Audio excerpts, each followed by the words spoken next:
Okay, hopefully I set this up for you so that it's easy and easy for you to follow. So here's what we're going to do. I want you to read along with me, chapter 17, section 1, and I'll tell you to pause it, then you can write your notes. These are also on the classroom, in your slide that you're doing.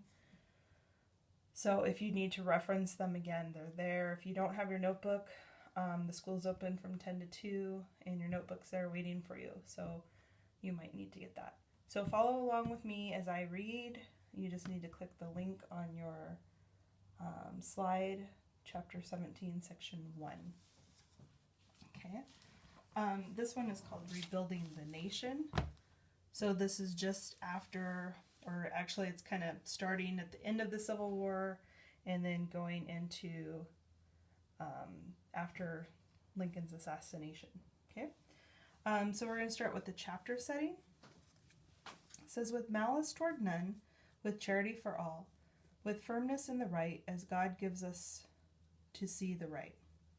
Let us strive on to finish the work we are in, to bind up the nation's wounds, to care for him, who shall have borne the battle, and for his widow and his orphan, to do all which may achieve and cherish a just and lasting peace among ourselves and with our nations. President Abraham Lincoln spoke these words on March 4th, 1865, as part of his second inaugural address. In the South, cannon still roared and soldiers still died on the battlefield. Yet Americans knew that the Civil War was nearly over. Soon, it would be time to rebuild and reunite the nation. Lincoln wanted all Americans to work together at this huge task. In his speech, he urged Northerners to forgive the South. He called on Northerners and Southerners to build a union of the hearts.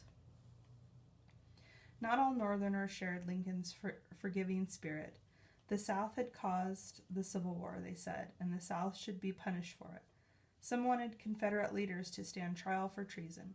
Others wanted to seize Southern plantations, break them up, and give the land to newly freed slaves. Americans faced hard decisions in the years following the Civil War.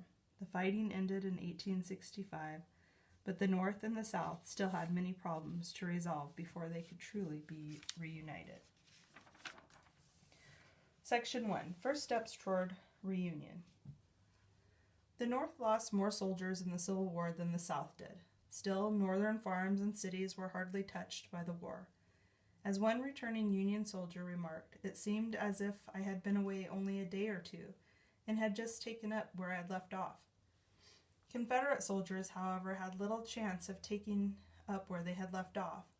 The South faced staggering problems after the war. Southern cities and farmlands lay in ruin, and a whole way of life had ended. All Southerners, rich and poor, black and white, faced a long uphill struggle to rebuild their lives. The defeated South. Shortly after the Civil War ended, an Englishman visited the South. He was horrified by the destruction he saw. The land consists of plantations in a state of semi-ruin, and plantations of which the ruin is for the present total and complete.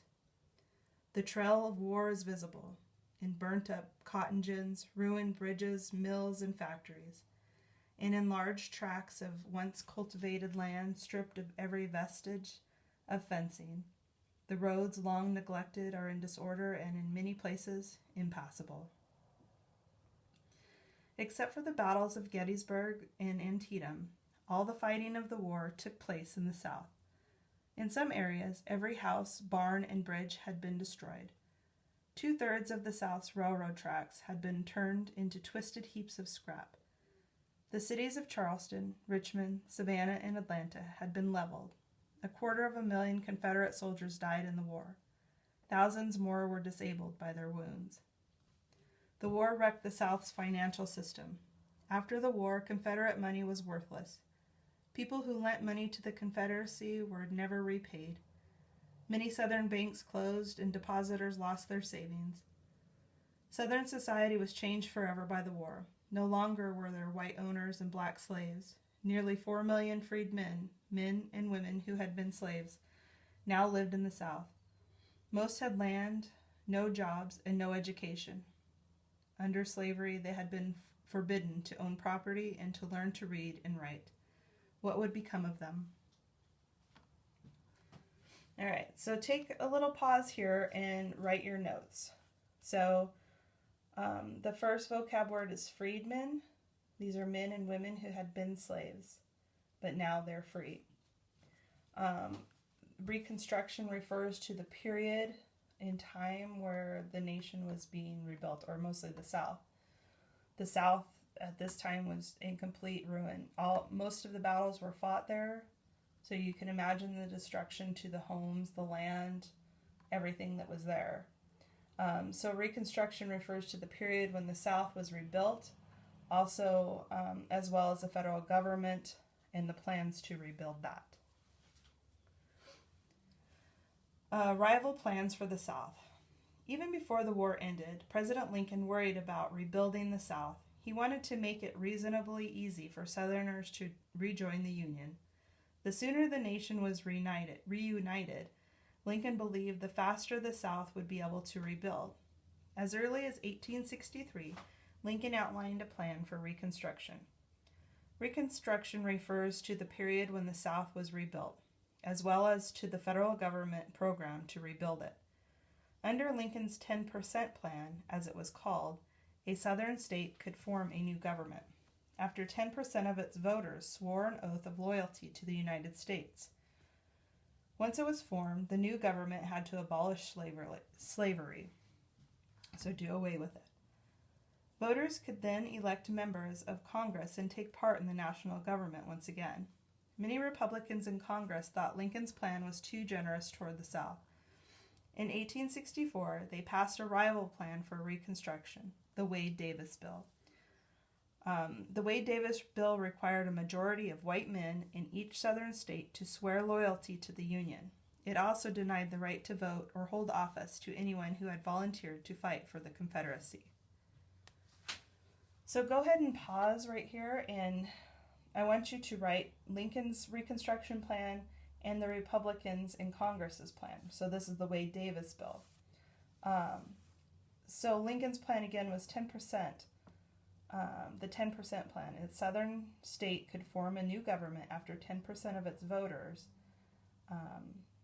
swore an oath of loyalty to the United States. Some people thought this was way too generous, too nice of him to do that. The next one, the Wade-Davis Bill, required a majority of white men in each Southern state to swear loyalty to the Union. It also denied the right to vote or hold office to anyone who had volunteered to fight for the Confederacy. Some thought this one was too harsh. You can also write Andrew Johnson's down. His plan was, it called for the majority of voters in Southern states to pledge loyalty to the United States, but it also demanded that each state ratify or approve the 13th Amendment. And the 13th Amendment was doing away with slavery nationwide. Okay, so some people also thought this one was a little too generous too. All right, help for freedmen. Lincoln refused to sign the Wade-Davis Bill because he felt it was too harsh. Congress and the President did agree on one proposal, however. A month before Lee's surrender, Congress passed a bill creating the Freedmen's Bureau. Lincoln quickly signed it. The Freedmen's Bureau provided food and clothing to former slaves. It also tried to find jobs for freedmen. The Bureau helped poor whites as well. It provided medical care for more than 1 million people. One former Confederate was amazed to see a government which was lately fighting us with fire and sword and shell, now generously feeding our poor and distressed. One of the Bureau's most important tasks was to set up schools for freed slaves in the South. By 1869, some 300,000 African Americans attended Bureau schools. Most of the teachers were volunteers, often women from the North. Both old and young, students were eager to learn. Grandmothers and granddaughters sat side by side in the classroom.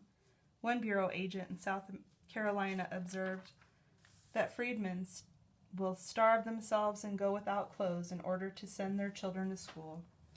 The Freedmen's Bureau laid the foundation for the South's public school system.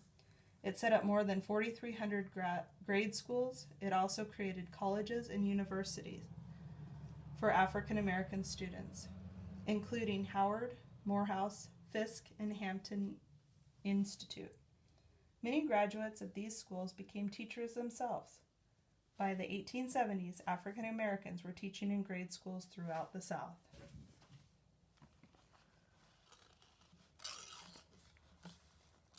So the next part that I want you can pause and write this down. I want you to write Freedmen's Bureau.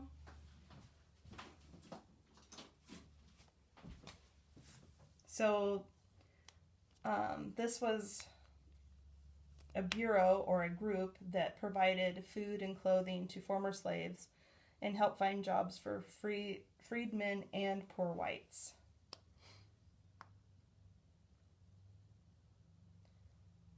So here's something to think about too. What requirements did Southerners have to fulfill to regain voting right under each plan in order to hold office? So if you look at them, each one of them, they had to swear an oath and pledge loyalty to the United States. If they didn't and something had happened again, they would be traitors. So let me fix my notes here for you. So here's the rest, whites as well. Set up schools for freed slaves in the South. All right, Charlotte Forten and the African American education. For former slaves, attending school was one of the freedom's most precious gifts. Even before the Freedmen's Bureau began setting up schools, newly freed African Americans built schools on their masters' abandoned lands. Many teachers from the North came to help in the schools. Among these teachers was a young woman named Charlotte Forten. Charlotte Forten came from a wealthy African American family in Philadelphia. As a young girl, she was educated by private tutors. Later, she attended a teacher training school. A strong abolitionist, Forten devoted her life to helping African Americans improve the quality of their lives through education. During the Civil War, Forten was eager to serve. She got her chance early in the war.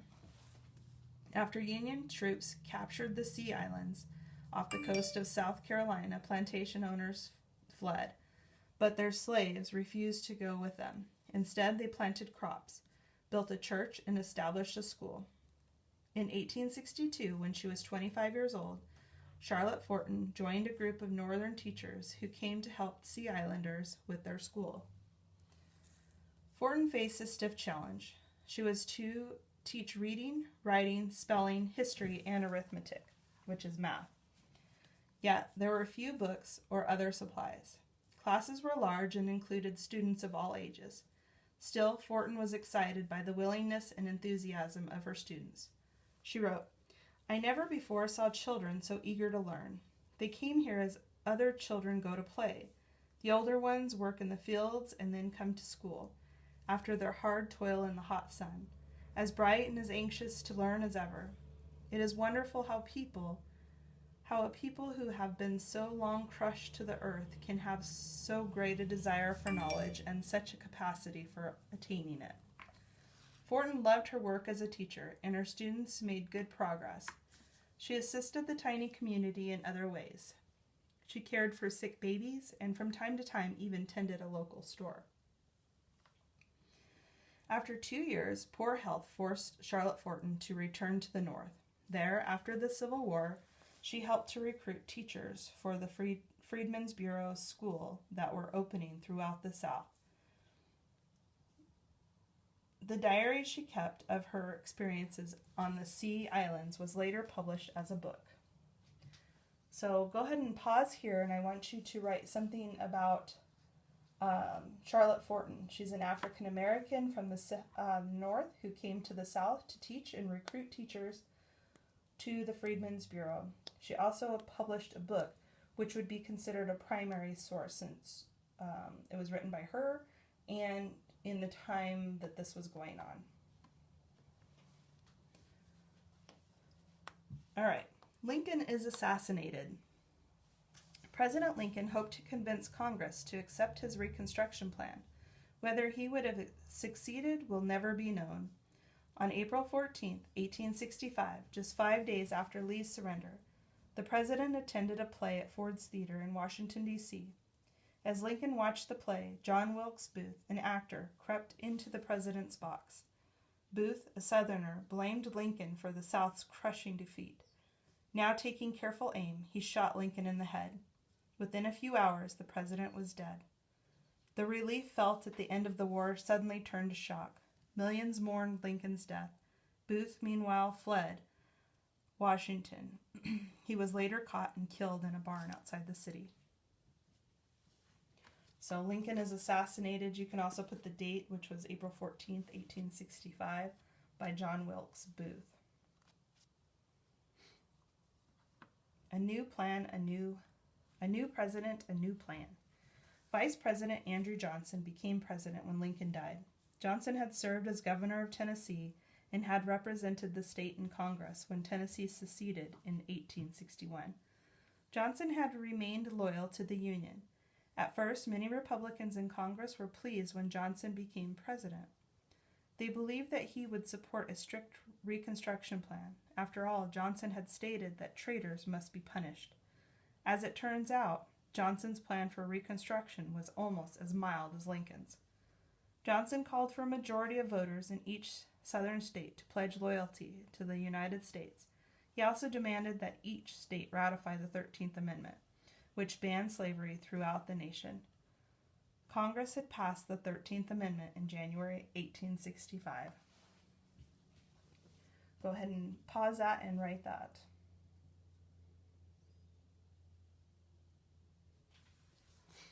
Okay, the next one is rebellion in Congress. The southern states did what Johnson asked. In late 1865, the president approved their new state governments. Southern voters then elected new members of Congress. Many of those elected had held high offices in the Confederacy. Alexander Stephens, the former vice president of the Confederacy, was elected senator from Georgia. Republicans in Congress were outraged. The men who had led the South out of the Union were now being elected to the House and the Senate. Also, nowhere in the South had African Americans been allowed to vote. When Congress met in December 1865, many Republicans refused to let Southern representatives take their seats.